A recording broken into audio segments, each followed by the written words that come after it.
Offender profiling is a prioritization tool. When the police are looking for an unknown offender, in a similar vein to how you might look for a needle in a haystack, effective profiling suggests to the police which out of the many haystacks they should look in first, based on a behavioral analysis of the case.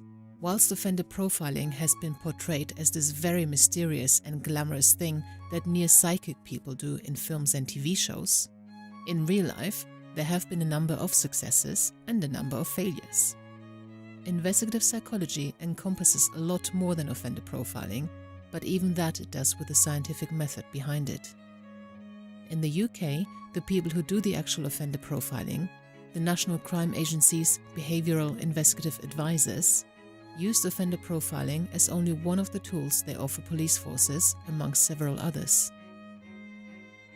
Providing behavioral investigative advice is the practice of using the individual characteristics of the offence as well as the unknown offender's behaviour and choices that can be gleaned from the crime site or the victim's account to advance the investigation.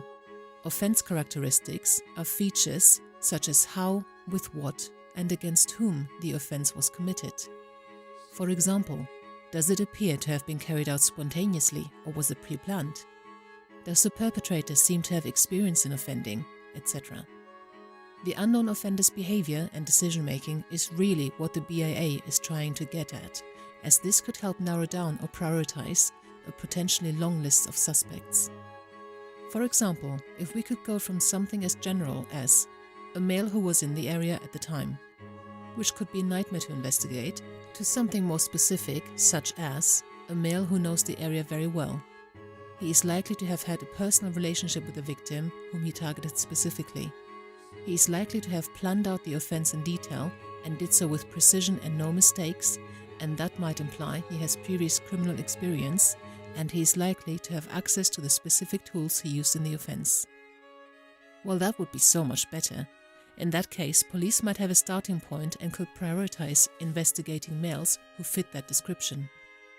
So, the BIA would be looking at what did the offender do and why, and what did they not do, even though they could have done it. The choices the perpetrator made need to be extracted if at all possible.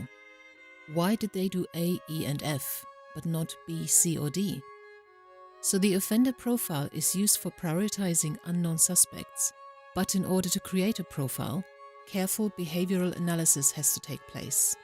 It is not about predicting an offender's personality, and it is only useful if the characteristics it ascribes to the perpetrator are something the police are able to look up or use to select whom to investigate first. And personality is not usually recorded on a database, nor is whether the offender has an unresolved issue with his sexuality, so the inferences made need to be a lot more practical than that in order to be useful to the police.